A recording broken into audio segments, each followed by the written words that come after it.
What is going on, everybody? Thank you for tuning in to another edition of On the Road to Victory. I'm your host, Jimmy Smith, and I hope you're all having yourselves a fantastic day.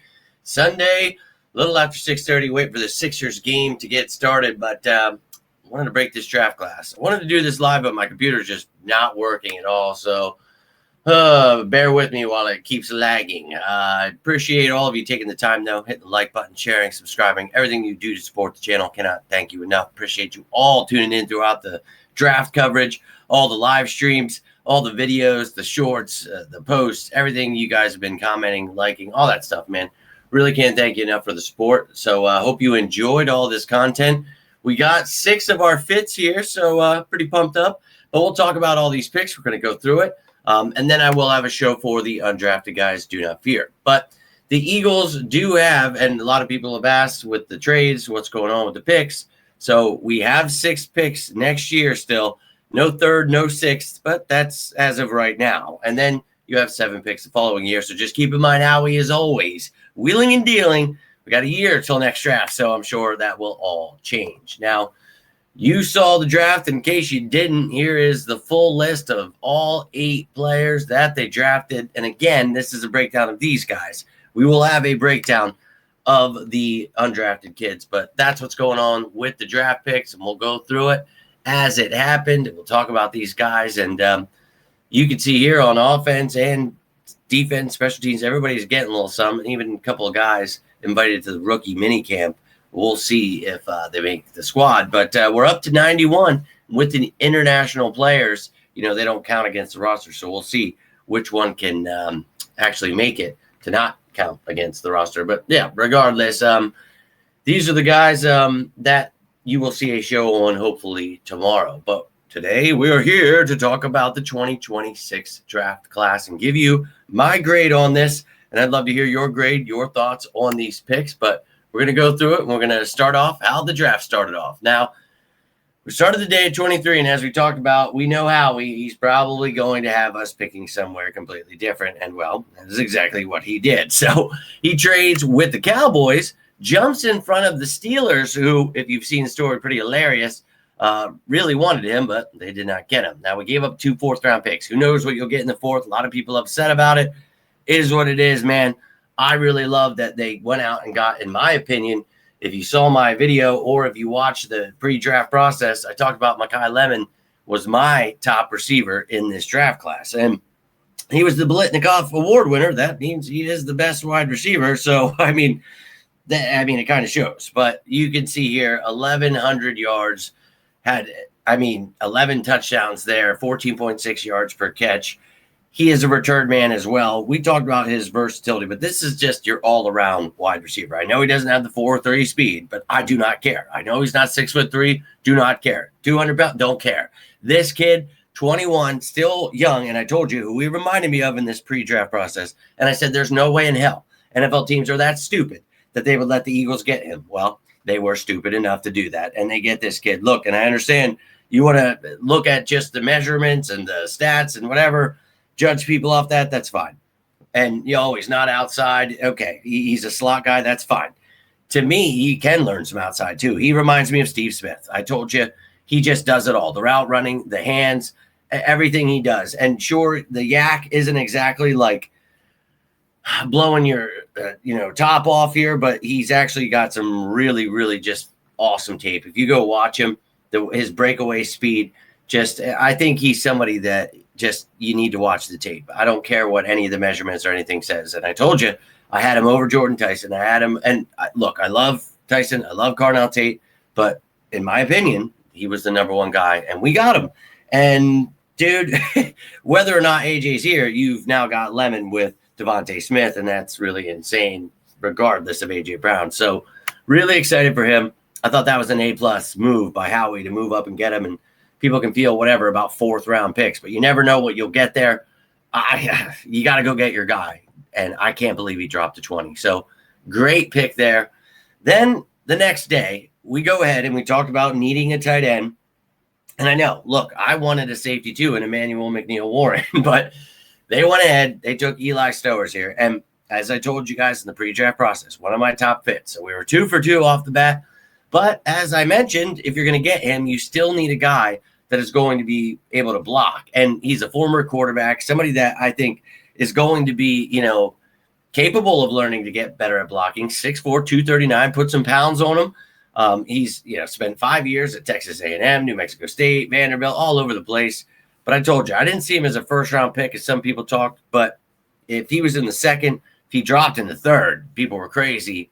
But you got to take someone like him. And, well, we did just that. Now, again, he's only played tight end for a couple years here. He's still very raw. And a former quarterback, though, so a high football IQ and somebody I think just elite, athleticism. 4.51 40, sure, but this is a dude that you put with Dallas Goedert, that 12 personnel, holy hell, a big slot wide receiver. You can move all around. This is the stuff. This is from the pre-draft. These clips I'm using here, these not clips, whatever, graphics here. But as I said, man, I think this kid could be really good, and I'm happy we got him. And then we were coming up, and I was trying to get some graphics, and all of a sudden you guys were telling me we made a trade. And, oh, my Lord, my dog was barking in my face, all kinds of chaos, and little did I know they were doing the trade we've been asking for years. And we went and got Jonathan Greenard, had to give up 2 third-rounders, one this year, one in the next, and we had 2 thirds this year, so we gave up the later one. That was 30 picks later, so that's okay. Got a 7th-rounder in the following year, as you saw, as I showed you the future picks there. But look, man, you got Jonathan Greenard, and I think to me that in itself is huge. So you talk about not being able to draft one with the higher picks, that's fine. You got somebody that I know, only 3 sacks, 24. I've heard it all. People whining about whatever they want. I think this guy's still got a lot left in the tank. He's 28 years old, but he fits exactly what we're trying to do here. And as I told you, I think this is someone going into his 7th year, fits perfectly into this rotation. And it doesn't have to be the starter. It can be Nolan Smith and Jalen Hunt, but I think Greenard can definitely do that too. I'm a huge fan of his game. I don't think he's necessarily the greatest against the run and everything. I think, though, he can set the edge. I think he is someone that can earn that starting role and just be part of a 3-man rotation. And with Ebiketie here, it's a 4-man rotation. Add a 5th guy if you want, but he's not going to play much. So really love the Greenard addition, even though it wasn't a draft pick. Wanted to mention that was a great move in the process of day 2 here. Go ahead, Howie. And then he backs it up with the final pick of the day with Markel Bell, who is a monster. So we go 3 for 3 with top fits, and we also go 4 for 4 getting a trade fit there. So feeling good. I was really pumped up. I mean, you get yourself a guy we talked about. This is your anchor, your beast, but he really needs to work on a lot of his technique. And he's just somebody that, his footwork, handwork, all these, just like I said, his technique just really needs to be worked on. The fast guys just whoop his ass, but didn't give up any sacks. Had 9 pressures. I think he's somebody, when he's 6'9", 346, runs a 5.36, just the way he moves for his size. Oh, hell yeah. And you never know. Maybe he just found a diamond in the rough. Only 21 years old. Spent a couple years there, Butler, and then Miami. So, I think we talked about him as a top fit. This is a guy, if you can get him in the 2nd, if he falls in the 3rd, just a mammoth of a man, you got to go get that guy, right? So we got our anchor. Maybe he's the anchor for the future. He's got all the tools, all the traits. We just got to really refine them. So best of luck to Markel Bell, but I thought a great 3rd-round pick there. And just somebody, with pick 68, no-brainer there. Now, the next day, day 3, which was yesterday, we started off, and as I told you, look for us to take a quarterback. Going to always try to develop a guy, always going to have 4 there in the camp. That's just how it goes, whether it's at the end of the draft or undrafted. One of the fits, so now we're going 4 for 4 if we want to count the draft or the trade, 5. But you got Cole Payton here, and I think, as I talked about, a dual threat kid that is perfect for the West Coast offense. I think, a lot of RPO stuff he can do too, we'll still use. But just a really tough dude that comes in and can give you a, left arm guy that has that dual threat that Jalen Hurts has. Obviously, Tanner McKee is not that guy, but he's not exact. I think he has good arm strength. I don't think he has like the greatest in the world or anything, and not exactly the greatest mechanics either. But I think that, a 72 completion percentage, a little jaded there, some dinking and dunking, but hey, that's what he's good at. That's what West Coast offense a lot, and obviously it's a variation of that probably with Sean Mannion, but the dude can run the ball too. We know Hurts can do that. So we've got a bulldozer, left-handed guy that comes in 95.9 PFF grade. Again, take that with a grain of salt, but 4.5, 640. And look, we talked about Taylor Green was still available. I like Taylor Green. I would have taken him too, but I also like Cole Payton. So either way, it's a developmental project, going to be QB4. We'll see, Tanner McKee gets traded down the road. Somebody gets injured during the offseason. Somebody offers a pick for next year or a player, a safety. Hey, you never know. So I got a fourth quarterback here. So I was perfectly fine with it. I knew how he was going to do that. So get it out of the way. But then they were about to pick, and they moved back 10 spots, acquire 2 7th-round picks, and give that pick to the Rams there. But after they do that, they still get a really damn good pick in Michael Morris here. And I think, getting this guy at pick 207 in round 6, to me, was a steal. And I talked about it. He would definitely have been higher if, the talk wasn't so bad, just kind of about his mindset and just his physical, limitations because of, being out of shape and things like that. So he can get it all together. 6'5", 334, 0 sacks, 4 pressures in 14 games. Dude didn't allow a sack in like 3 seasons. So, yeah. 22 years old, maybe just young. Got it, he's got some Georgia guys here that can rally around him. But he's a monster, dude. He's got a high football IQ. You can see not giving up sacks here. And he can move for his size. I love to see it, but plays a little high and just really needs, again, those technical things need to be worked on. And that's why you find these guys in the later rounds. But when they have, this kind of ability, you got to take them. And this is a guy that was all SEC. So it's just, you're going to see how he's doing things like this. And he provides you that guard depth. And I'm excited about having Michael Morris. I think that was a really, really good pick, especially in the 6th round there. And then they go and they finally get us a safety, right? So you get Cole Wisniewski, who we've talked about this, more of kind of like a safety / dime backer, half, like the big nickel kind of guy, not necessarily going to be able to play nickel, not going to be able to play linebacker, but just that safety with that versatility, right? And he's somebody that no interceptions last year, but I think he had like 8 at North Dakota State there a couple of years ago before he was out the entire season 2024. So this is a physical dude, though. Just kind of a limited range kind of guy, not exactly the greatest in coverage. So, and not the most athletic, 4'6", 440, but he's a physical dude. So maybe he can turn into a linebacker, but he'd have to beef up, man. He would really have to put on some weight, but maybe he can help you out on special teams, really show out, do some things. But and used to play with Cole Payton there at North Dakota State. So some familiarity, maybe these young guys stepping up together. 24 years old, but you get yourself some safety depth there. I'll show you the depth chart at the end here, but you get somebody into the room, and he's a hard-hitting kid. We'll see if he really shows out on special teams, shows us what he's got. But up next, after that pick was the end of the draft at the 7th round, so you're kind of just throwing darts, just like with Jordan Mailata. Well, you're taking a kid that never played football in Uar Bernard here, and if you've heard anything about him, they were just jumping off the page about this kid, 6'4", 306, that runs a 4.63 40. Just a rare athlete. And the talk I've seen is just you've never seen somebody like him. And, maybe he can play edge. Maybe he plays on interior D-line. Maybe he can turn into an offensive lineman. But they just want to see, man. Like, he's never played. So he's from Nigeria. But he's 21 years old and just a freak athlete. And you never know, man, with the right coaching, these kids – really don't have a chance. You talk about people in America that don't have a chance, they weren't the right coaching, the right system, this and that sucks. But there's kids that don't have nothing like him. And, given this opportunity with the International Player Program, it's really awesome to see. So hopefully it works out for him.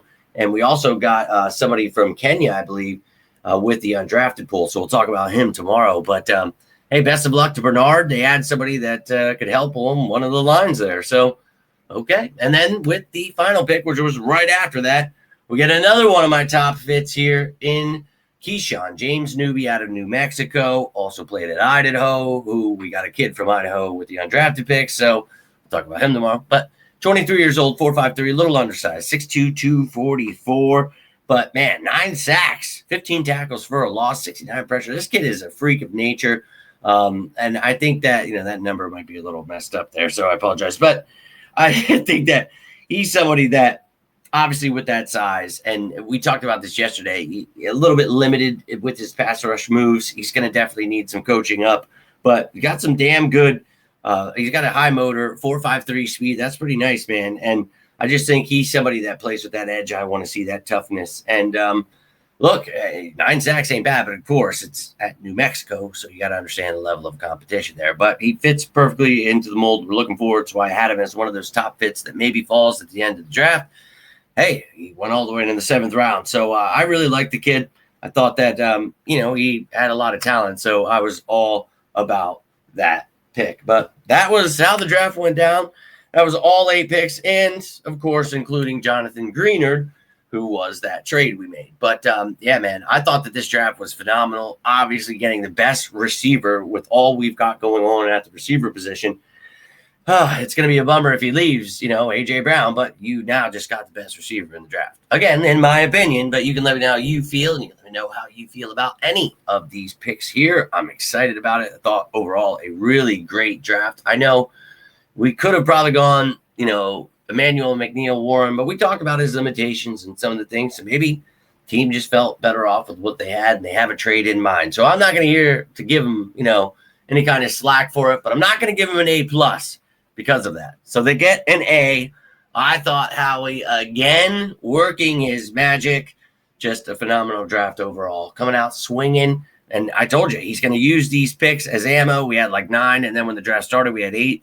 And then we had like 5 at one point. Then it was 6, and then we had 8 by the end of it. And I was like, but wait, how did he just... So a little magician you are. Howie, we love you. Great job. I'm giving you an A for this one. Now, you just saw a lot. You have a lot on your mind. Okay, we added this, but we don't have this. And let's take a look at what this team looks like. And I've already added the undrafted free agents. And again, I will break them all down. You will get to know each and every one of them like we do every year. But let's take a look at what this team looks like. So you can see the orange is going to be the undrafted free agents. The blue will be the draft picks. Your green is your free agents or guys that were traded for. The yellow were the futures signings, and the silver are the guys that re-signed or got new deals. So you can see Goddard and Dickerson there in silver. But, okay, Makai Lemon obviously coming in, going to start right off the bat. You got a lot of depth here, though, so if AJ leaves, it's going to be fun to see what goes down. You got Morris and Bell on the line providing depth. Love that. Stowers comes in, becomes that tight end, too, that I'm really excited about. But what the future holds after Goddard, not sure. But Stowers hopefully continues to get better at blocking. Cole Payton, a project brought in. All right, no doubt. You can see, I feel, most positions are pretty packed up with the competition you need. Someone asked me about why we don't have undrafted wide receivers. Well, you got 11 guys competing at receiver right now. I feel a lot of competition, and I feel pretty good about what you got going on there. So depending on what happens with AJ, we'll see. Tight end feels pretty good. Lots of competition there. Offensive lineman, got a lot there. So I feel pretty good. And then, on the defensive side of the ball, I thought the interior was already pretty stacked, but you obviously brought in some international guys and brought back some guys with those future signings. The edge finally got a bunch of players there. You had some free agents, a trade, got James-Newby in the draft. Linebackers, you added Lawson and King here with the undrafted pool. We'll talk about them. So some steals here. Even with Campbell messed up, we got depth. And then corners. You got a bunch of them. Woolen at it. I'm really excited. Didn't have to draft anybody. And then you can see at safety, you got Cole Wisniewski. But I think Carter II could be used. Sam and many of these guys. Maybe Jonathan Jones gets a dabble. But now you got Brandon Johnson, Kapena Gashikin, Tucker Large, and Maximus Pulley all competing at safety. A lot of competition here. We'll see how it goes. And then at the special teams department, we get ourselves a long snapper in Rocco Underwood. So that's cool. But with the draft picks, Makai Lemon can actually return. So I've added him to the pool of return guys. We'll see if he gets a shot this offseason. Again, it's going to depend on AJ. If he's still here, maybe Lemon's returning more. If he's not, well, then maybe not so much. But that's what the team looks like now. That was my grade on them. My thoughts on the draft. Love to hear what you guys have to say about these picks, the trades, whatever's on your mind. Love to hear from you. But again, I will put out that undrafted video tomorrow. You will get to know every one of those guys. But if you need anything else, you can always reach out to me. Always here for you guys as you are for me.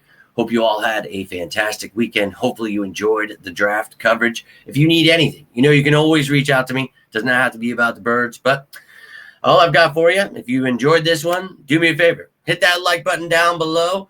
Share this thing, subscribe, become a member, all that stuff, man. It really does help. So I thank you for that and cannot thank you enough for all of your support. So have a great rest of your weekend, a great night. But until next time, I am Jimmy Smith, and this is On the Road to Victory. You all stay safe out there. And as always, say it with me now, sickos. Go Birds!